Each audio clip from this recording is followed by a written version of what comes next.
We leave you tonight with a mummified mystery behind an otherworldly claim. Prove the bodies are about 1,000 years old. 2 small mummified specimens were shown. Hello friends, मैं हूं गौरव और हाल ही में कुछ ऐसी अतरंगी अजीबोगरीब घटनाएं घटी है जिन्होंने बरसों से भुलाई गई एलियन कॉन्स्पिरेसी थियरीज को फिर से जिंदा कर दिया है। जिंदा क्या, इनफैक्ट अखबारों के फ्रंट पेजेस पर छाप दिया है। 13 सितंबर 2023 को एक मैक्सिकन रिसर्चर जेम मॉसान ने मैक्सिकन गवर्नमेंट के सामने 2 एलियन लाशें रिवील की, जिन्हें अगर आप ध्यान से देखोगे तो उनके कई सारे फीचर्स इंसानों जैसे होके भी इंसानों से एकदम अलग है। लाइक इन एलियन बॉडीज की नाक एक प्रॉपर हड्डी है, लेकिन ह्यूमन स्केलेटन में सिर्फ एक ही खाली कैविटी होती है। इन 2 एलियन लाशों में से एक के पेट में तो 3 चिकन एग्स जितने बड़े अंडे मिले। अब ऑब्वियसली हम इंसान तो अंडे नहीं देते, और दूसरी बात, अंडे मिलने का मतलब ये एलियन लाशें बच्चे एलियंस की नहीं बल्कि फुल ग्रोन एडल्ट्स की है, लेकिन फिर भी उनका शरीर सिर्फ एक छोटे इंसानी बच्चे जितना ही आकार में।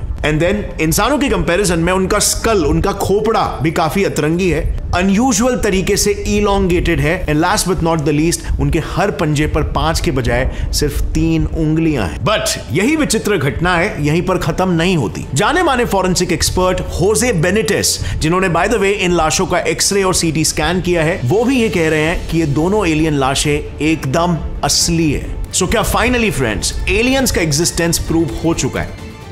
वेल, देखो, as a pure science enthusiast and a rational person जो हर चीजों को फर्स्ट प्रिंसिपल और फंडामेंटल से समझने की कोशिश करता है, एंड आई एम श्योर मेरे व्यूअर्स भी ऐसे ही है, ये हमारे लिए एकदम इंपॉर्टेंट है कि हम साइंस को कॉन्स्पिरेसी थियरी से दूर रखें, कोसों दूर। And therefore even though in aliens के सपोर्ट में कई सारे क्रेडिबल एविडेंसेस मिले हैं, it is our scientific duty कि हम इसके जड़ तक जाए और एनालाइज करें कि एलियंस असली है या फिर नहीं। सो इसी इंटेंशन के साथ एज यूजुअल हमने इस डायरेक्शन में अपनी इंडिपेंडेंट रिसर्च शुरू की, एंड जो हमें मालूम पड़ा दैट वाज वेरी शॉकिंग।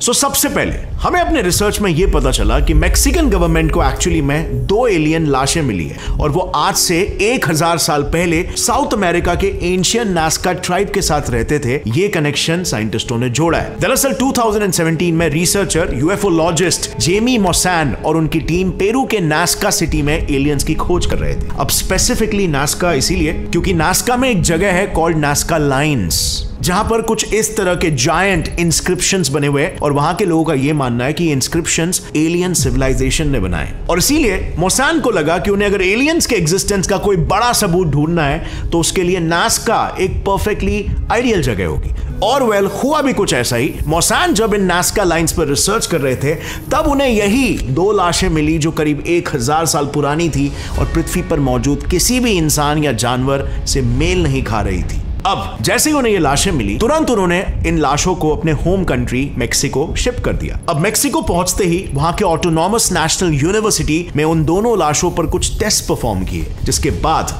ये चीज सामने आई और ये कंफर्म हुआ कि दोनों लाशें पृथ्वी में किसी भी जीव से मेल नहीं खा रही है वाकई में। बेसिकली उन्होंने जब इन दोनों बॉडीज का डीएनए एनालिसिस किया तो यह पता चला कि उन दोनों ही बॉडीज का डीएनए हम ह्यूमंस के डीएनए से सिर्फ 70% ही मैच हो रहा था। अब ये काफी वियर्ड है, क्योंकि अगर हम अपने डीएनए को एक पक्षी चिकन के साथ भी अगर कंपेयर करें तो इंसानों से कंप्लीटली अलग दिखने वाले चिकन्स का डीएनए भी हमसे इन लाशों से ज्यादा मेल खाता है, जो कि है 75%। और इन एलियन लाशों के तो फीचर्स भी काफी ज्यादा ह्यूमन लाइक रिजेंबल कर रहे हैं, just except for one thing, उनमें से एक लाश के पेट में ये जो 3 अंडे मिले थे, जिनका साइज करीब एक मुर्गी के अंडे के जितना था। I know, very complicated, right? और इसीलिए तो ये सबसे बड़ा मिस्ट्री बन चुका है कि ये वाकई में एलियंस है भी कि नहीं। मतलब kind of human like body और उसमें मुर्गी जैसे अंडे, काइंड ऑफ साइंटिफिकली इम्पॉसिबल सा लग रहा है, और मुझे भी यही लगा था। और साथ ही उन जाने माने फॉरेंसिक एक्सपर्ट होजे बेनिटेस की भी सेम हालत थी।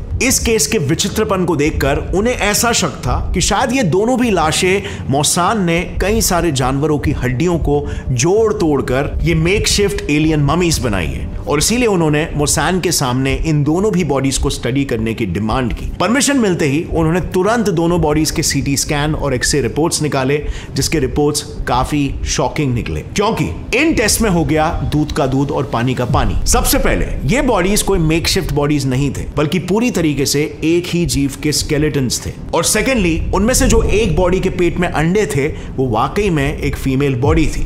थर्ड, उनका स्टीरियोस्कोपिक विजन था, यानी कि बेसिकली वो जीव किसी भी बर्ड की तरह 360 डिग्री एंगल में देख सकते थे। And last but not the least, दोनों ही बॉडीज में unlike any carbon based life form on earth, दो स्ट्रेंज एलिमेंट्स ऑस्मियम और कैडमियम भारी मात्रा में मौजूद मिले। यानी कि फ्रेंड्स, ये सभी टेस्ट से ये प्रूव हो चुका था कि ये किसी भी हालत में पृथ्वी में मिलने वाले जानवर तो है ही नहीं, बल्कि काइंड ऑफ लाइक एलियंस है। तो बस अब बारी आ गई थी एक सही मौका ढूंढकर इन लाशों को सबके सामने लाने का, और वो दिन आया 13 सितंबर 2023 को। मैक्सिकन कांग्रेस पार्लियामेंट, यानी कि अब गवर्नमेंट भी इन्वॉल्व हो गई थी, उसमें एक स्पेशल हियरिंग रखी गई थी जिसमें यूएफओस के एग्जिस्टेंस पर डिस्कशन होना था। अब ऐसे में मोसान, जो रिसर्चर के अलावा यूएफओलॉजिस्ट भी थे, उन्होंने तुरंत ये मौका देखा और डिस्कशन के शुरुआत में ही वो 2 बक्से लेकर मैक्सिकन गवर्नमेंट के सामने पहुंच गए और उन्होंने वहां पर पूरी दुनिया के सामने उन लाशों को पेश कर दिया पुख्ते सबूत के साथ। और इसी वजह से इस न्यूज को इतना अट्रैक्शन मिला कि ऑलमोस्ट हर एक न्यूज़पेपर के फ्रंट पेज पर यह खबर छप गई। और friends, frankly speaking, I think इतिहास में कुछ गिने चुने बार ही हुआ होगा, if not for the first time, कि एलियंस की खबर को किसी किस्म का ऑफिशियल गवर्नमेंट लेवल का सपोर्ट मिला हो और वो इस तरीके से क्रेजी वायरल हो गई हो। अब यहां पर फ्रेंड्स, कहानी में आगे बढ़ने से पहले आप मुझे बताओ, what is your opinion on this? क्या आपको लगता है कि ये जो खबर थी ये वाकई में सच है? क्योंकि इतने सारे रिसर्चर्स ने इसे बैक किया है और सारे टेस्ट और रिपोर्ट्स हमने कंडक्ट किए हैं और वाकई में जो रिजल्ट्स मिले हैं वो वियर्ड है, माइंड ब्लोइंग है, and plus all this hype. So what do you feel? What's your opinion about this? नीचे कमेंट सेक्शन में अभी कमेंट करके अपना ओपिनियन लिख देना और फिर हम बढ़ते हैं आगे कहानी में। अब बढ़ते हैं फ्रेंड्स इस कहानी के दूसरे पड़ाव में। सो आप लोग तो मेरे वीडियोस काफी टाइम से देख रहे हो और आपने बहुत सारी खबरें भी ऐसी सुनी होगी कि नासा काफी समय से एलियनों को ढूंढने की कोशिश कर रहा है और उसने कई सारे स्पेस टेलीस्कोप्स को स्पेशली इसी पर्पस के लिए स्पेस में भेजा भी है कि वो हैबिटेबल प्लैनेट्स फाइंड कर सके और एलियन लाइफ के होने के सबूत को ढूंढ पाए। हम पिछले कई दशकों से यूनिवर्स में एलियन लाइफ के एग्जिस्टेंस को डेस्परेटली ढूंढ रहे हैं। अनगिनत एक्सोप्लैनेट्स को हमने छान मारा है कि कोई ना कोई एक छोटा सा भी एटलीस्ट सबूत मिल जाए कि एलियन लाइफ एग्जिस्ट करती है। And only to find out कि बगल में छोरा और गांव में ढिंडोरा। 13 सितंबर को यूनिवर्स तो छोड़ो, हमें 2 एलियंस की मौजूदगी का पृथ्वी पर ही सबूत मिल गया। Doesn't that sound too good to be true or too improbable to be true? And as the saying goes, big claims require big evidences as well. और इसीलिए फ्रेंड्स हमने इस चीज को इंडिपेंडेंटली वेरीफाई करने की पूरी कोशिश की। Because personally speaking, being a YouTuber जो कि कंटेंट को मार्केट करता है, हमें मालूम है कि स्टोरी कितनी बिकती है और अगर उस स्टोरी में आप मसाले डाल दो, आप डाल दो उसमें इमोशंस, आप डाल दो कॉन्स्पिरेसी थियरी, आप डाल दो उसमें thrill, excitement, amazement, fascination, so definitely that story would sell like hot cakes. और ये बात यूट्यूबर से अच्छा और कौन जानता है। और काइंड ऑफ आप अपने अराउंड भी देखोगे तो बहुत सारी चीजें, मार्केट भी तो ऐसे ही होती है ना, स्टोरीज बिकती है। जैसे फॉर एग्जांपल भांगड़ फोर्ट का सेल क्यों बढ़ा? बिकॉज कहा जाता है कि वो एक हॉन्टेड प्लेस है तो वहां के टिकट्स बिकते हैं। उसी तरीके से एनाबेल गुड़िया को ले लो, जिस म्यूजियम में वो रखी हुई है वहां पे टिकट्स का सेल क्यों बढ़ता है? क्योंकि उसके साथ ये कहानी जुड़ी हुई है। उसी तरीके से बर्मुडा ट्रायंगल पर काफी सारे लोगों ने बहुत सारी किताबें लिखी है। उसी तरीके से इल्यूमिनाटी पर काफी सारे लोगों ने कितनी किताबें लिखी है और वो सब काफी ज्यादा बिकती है क्योंकि उनके पीछे भयंकर मसालेदार स्टोरीज होती है। अब खुद अपने आप को पूछो, एंड बीइंग ऑनेस्ट, कि आपको प्लेन ब्लैंड खाना जैसे कि खिचड़ी वगैरह ज्यादा पसंद आएगा या फिर समथिंग लाइक बटर चिकन, मस्त मसालेदार, मे बी पनीर कढ़ाई, may be paneer tikka masala, obviously चटपटी चीजें, राइट? और इसी तरीके से बोरिंग रियलिटी किसे पसंद है? हमें तो कुछ मस्त कॉन्स्पिरेसी थियरीज चाहिए, हमें फील करना है कि भाई दुनिया में कुछ हो रहा है। और इसीलिए फ्रेंड्स फंडामेंटल्स कहो, फर्स्ट प्रिंसिपल्स कहो या लॉजिक या रैशनैलिटी कहो, अगर इन चीजों के लेंस से आप इस स्टोरी को देखोगे तो इसमें आपको काफी सारे लॉजिकल लूपहोल्स दिखेंगे। अब पहले आप इन सभी बातों को सुन लो क्योंकि आपको एक पर्सपेक्टिव बता दिया है, अब आपको दूसरा पर्सपेक्टिव बता रहा हूं, फिर ही उसके बाद आप अपना डिसीजन लेना। सो सबसे पहले जरा इन 2 इमेजेस को देखो। एक्चुअली पेरू के नेचुरल हिस्ट्री म्यूजियम के एक रिसर्चर रुडोल्फो गिस्मोंडी उसमें से एक थे जिन्हें वो एलियंस अलग अलग जानवरों के हड्डियों से बने मेकशिफ्ट डमीज लग रहे थे और इसीलिए उन्होंने ये कंपैरिजन पेश किया। सो इन इमेजेस में ये जो लेफ्ट वाला हाथ है वो उस एलियन का है और उसे उन्होंने इस नॉर्मल इंसानी हाथ से कंपेयर किया। क्लियरली अगर आप इंसानी हाथ में से थंब और पिंकी फिंगर की हड्डियां निकालोगे तो यही एलियन हाथ बनते हुए नजर आ रहा है। मीनिंग प्रॉबेबली रुडोल्फो गिस्मोंडी सही है और ये एक्चुअली में एक बहुत ही वेल डन मेकशिफ्ट डमी ही है। देन सेकंड पॉइंट, मोसान के डीएनए टेस्ट में यह सामने आया कि इन लाशों का डीएनए ह्यूमन से करीब 30% अलग है। बट गेस व्हाट, 2003 में चिली के अटाकामा डेजर्ट में भी ऐसा ही एक एलियन लाश मिला था और उसका भी डीएनए शुरुआत में ह्यूमन से सिर्फ 92% ही मैच हुआ था, यानी कि ऑलमोस्ट चूहों जितना। लेकिन फिर जब उस लाश का फिर से एक बार अच्छे से डीएनए टेस्ट किया गया तब पता चला कि उसका डीएनए ह्यूमन डीएनए से करीब 98% सिमिलर था, बिल्कुल किसी गोरिल्ला या चिंपैंजी की तरह। यानी कि again there is a possibility कि मोसान द्वारा किया गया डीएनए टेस्ट भी फॉल्टी हो, या फिर यह भी एक पॉसिबिलिटी है कि उस एलियन सस्पेक्टेड जीव का डीएनए 30% डिग्रेड हो चुका हो। आफ्टर ऑल डीएनए की हाफ लाइफ होती है 521 ईयर्स, यानी कि हर 521 ईयर्स में डीएनए के बीच के करीब आधे बॉन्ड्स ब्रेक हो जाते हैं और ये जो एलियन बॉडीज है वो करीब 1000 साल पुराने। सो डीएनए का नॉन ह्यूमन साबित होना is very much possible because of this. Then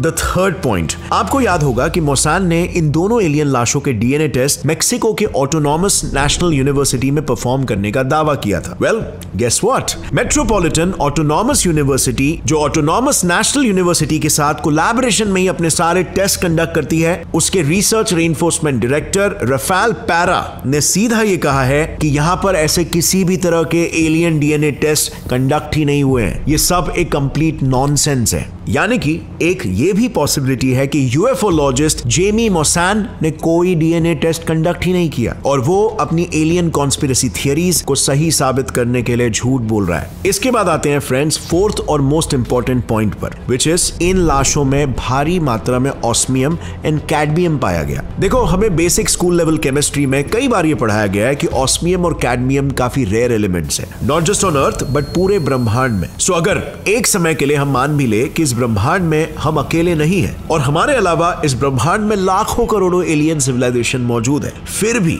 ऐसा हो ही नहीं सकता कि वो ऑस्मियम और कैडमियम से बने हो। इनकी जगह पर अगर इन रिसर्चर्स ने सिलिकॉन भी बोला होता तब भी इस कहानी में थोड़ा सा दम होता और मे बी कई सारे रिसर्चर्स इन कहानियों को असली भी मान लेते। फर्स्ट, जैसे कि आप खुद देख सकते हो, ये एलियन डेड बॉडीज ऐसे लगते हैं जैसे सैंड से बने हुए हो, एंड सैंड आपको भी पता है सिलिका यानी सिलिकॉन डाइऑक्साइड से बनी होती है। सेकेंडली, ये बॉडीज नास्का लाइंस के जहां पर पास मिली थी वो बेसिकली डायटॉम के माइंस थे। अब डायटॉम ऐसे माइक्रोस्कोपिक जीव होते हैं जो अगेन सिलिका को इस्तेमाल करके अपने इर्द गिर्द एक क्रिस्टल जैसा हार्ड कवच बना लेते हैं। बट इन दो रीजंस के अलावा जो तीसरा और सबसे मोस्ट इंपॉर्टेंट रीजन है वो ये है कि कार्बन के बाद लाइफ के फॉर्मेशन के लिए अगर दूसरा कोई एलिमेंट सबसे ज्यादा स्टेबल माना जाता है तो वो है सिलिकॉन, क्योंकि सिलिकॉन हाई टेम्परेचर्स में कार्बन जैसे ही प्रॉपर्टीज को दिखाता है और हमारा डीएनए कार्बन बेस्ड है। सो इसीलिए सही एनवायरनमेंट में सिलिकॉन पोटेंशियली उसकी जगह ले सकता है। यही वजह है कि scientist extra terrestrial life form को ढूंढते वक्त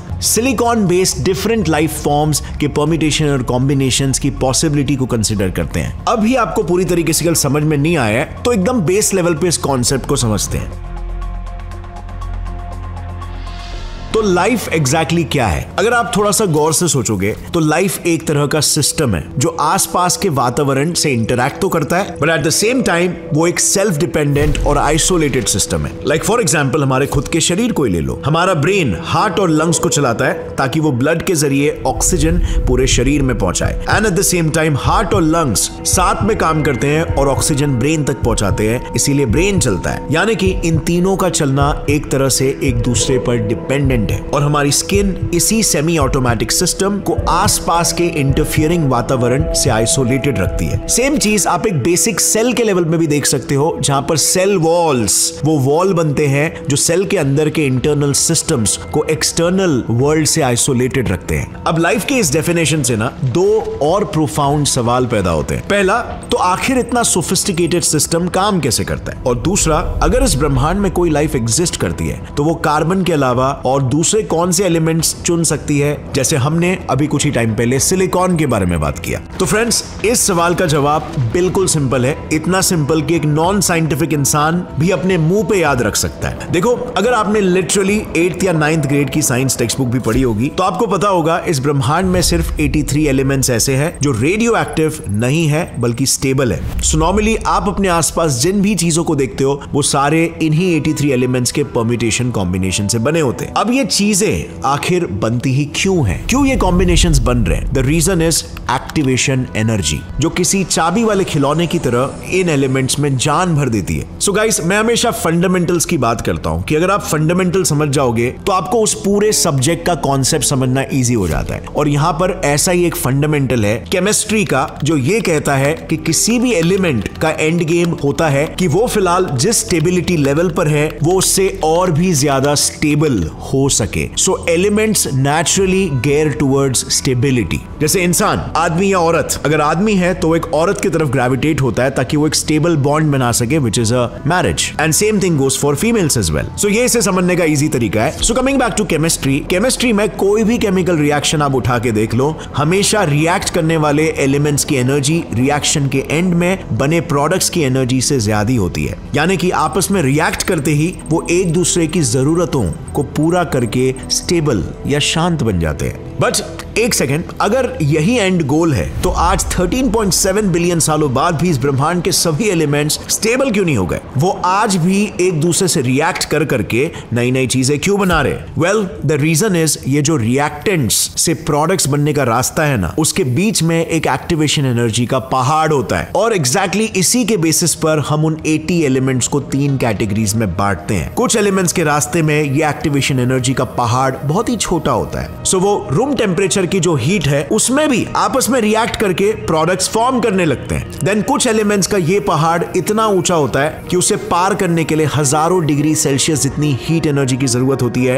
एंड देयरफॉर वो नॉर्मल रूम टेम्परेचर में किसी से रिएक्ट नहीं करते और सिर्फ एक्सट्रीमली हाई टेम्परेचर्स में ही रिएक्ट करते हैं। और इन दोनों प्रकार के एलिमेंट्स के बीच कुछ ऐसे एलिमेंट्स भी होते हैं जिनका ये पहाड़ बिल्कुल परफेक्ट साइज होता है। यानी कि वो इतने रिएक्टिव तो होते हैं कि किसी के साथ मिलकर कुछ नए बॉन्ड्स फॉर्म कर सके, पर इतने रिएक्टिव भी नहीं होते हैं कि रूम टेम्परेचर में ही रिएक्ट करने लग जाए। अब कार्बन और उसके नीचे मौजूद उसके सिबलिंग्स एग्जैक्टली इसी कैटेगरी में आते हैं और इसीलिए लाइफ का उनको चुनना ज्यादा प्रोबेबिलिस्टिक माना जाता है। अब silicon is one such element जो पीरियोडिक टेबल में बिल्कुल कार्बन के नीचे पड़ता है। और यही वजह है कि मैंने कहा कि एक बार के लिए उन मैक्सिकन रिसर्चर्स ने सिलिकॉन भी अगर बोला होता तो उनकी स्टोरी ज्यादा बिलीवेबल होती, या एटलीस्ट ज्यादा देर तक ये नैरेटिव टिकता। But then again, even silicon भी 100% कार्बन के प्रॉपर्टीज को मिमिक करके लाइफ नहीं फॉर्म कर सकता। हमारी पृथ्वी पर तो इनफैक्ट सिलिकॉन ज्यादा है, वो पृथ्वी पर मौजूद कार्बन से करीब 1000 गुना ज्यादा है। मिट्टी, पत्थर, सैंड, ये सब सिलिका से ही तो बने हुए।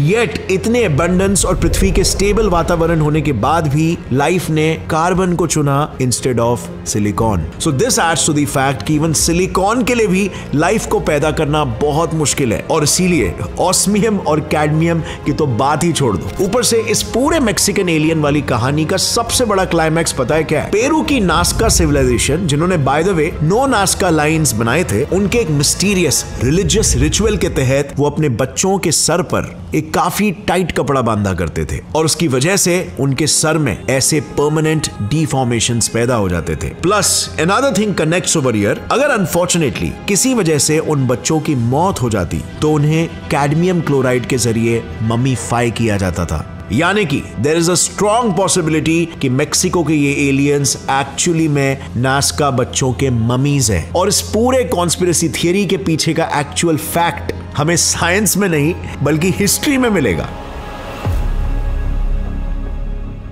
So all in all friends, मुझे पर्सनली ये लगता है कि ये सारा कुछ बस एनाबेल डॉल जैसा ही एक टूरिज्म अट्रैक्ट करने का जरिया है, जिसमें इन एलियन बॉडीज का हाइप क्रिएट करके एक स्टोरी बेची गई है। 1970s के एनाबेल डॉल का हाइप आपको पता होगा, जिसमें ऐसे बताया गया था एक हॉन्टेड डॉल मिली है जो श्रापित है और जो जिंदा है। अब उसे सच बताकर बेस्ड ऑन 2 स्टोरी बोलकर उसमें 3 हिट मूवीज बन गई है और अल्टीमेटली स्टोरी को लोग और भी ज्यादा सच मानने लग गए। और आज वो डॉल कनेटिकट के वॉरेंस ऑकल्ट म्यूजियम में एक टूरिस्ट अट्रैक्शन के तौर पर रख दी गई है। I would not be surprise कि आगे चलकर इन्हीं मैक्सिकन एलियन बॉडीज के साथ भी ऐसा हो। और फिलहाल के लिए लोग इसीलिए इन एलियन स्टोरीज पर बिलीव कर रहे हैं क्योंकि कोइंसिडेंटली ये स्टोरी एग्जैक्टली तभी लाइमलाइट में आई जब साइमल्टेनियसली नासा अपनी खुद की कंट्री में यूएफओ साइटिंग्स को लेकर एक ऑफिशियल कॉन्फ्रेंस कंडक्ट कर रहा था। एक्चुअली हुआ कुछ यूं कि रिसेंट कुछ सालों में यूएस ने ये एक्नॉलेज किया है कि यूएफओ जैसी कुछ चीजें उनके एयरफोर्स और अन्य गवर्नमेंट ऑफिशियल्स ने भी स्पॉट किए हैं और वो इन घटनाओं को और ज्यादा सीरियसली स्टडी करना चाहते हैं। अब यूएस को पता था कि लोग ऐसी घटनाओं को क्विकली एलियन से जोड़ देते हैं, इसीलिए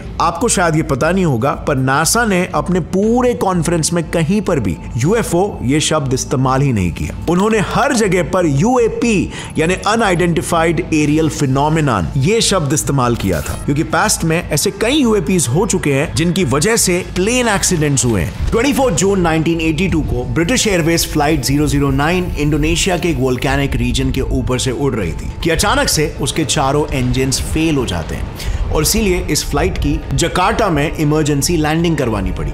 जांच के दौरान यह बात सामने आई कि इंजन में वोल्केनिक ऐश जाने की वजह से वो इंजन टोटली इनएक्टिव हो गई थी, यानी कि फेल हो गई थी। अब यहां पर प्रॉब्लम यह है कि वोल्केनिक ऐश जैसे पार्टिकल्स रडार पर डिटेक्ट ही नहीं होते और इसी वजह से पायलट्स को जरा भी नहीं पता चल रहा था कि भाई एक्चुअली में हो क्या रहा है प्लेन में, कि क्यों प्लेन के इंजन काम नहीं कर रहे, कोई भी वार्निंग ही नहीं दिखाई दे रहा है। और इसीलिए इस इंसिडेंट के बाद ICAO यानी कि इंटरनेशनल सिविल एविएशन ऑर्गेनाइजेशन ने दुनिया भर में वोल्केनिक ऐश एडवाइजरी सेंटर्स यानी कि VACs को एस्टैब्लिश किया ताकि वोल्केनिक ऐश की सूचना उस एरिया में आसपास ही उड़ रहे फ्लाइट्स को अलग से मिले, जो कि पहले नहीं मिला करता था। यानी कि इस पूरे घटना में जो UAP था वो था volcanic ash and not a UFO। और यही वजह थी कि नासा ने ये कॉन्फ्रेंस एलियंस के लिए रखी नहीं थी बल्कि एयर ट्रैवल को सेफ बनाने को लेकर ऑर्गेनाइज की।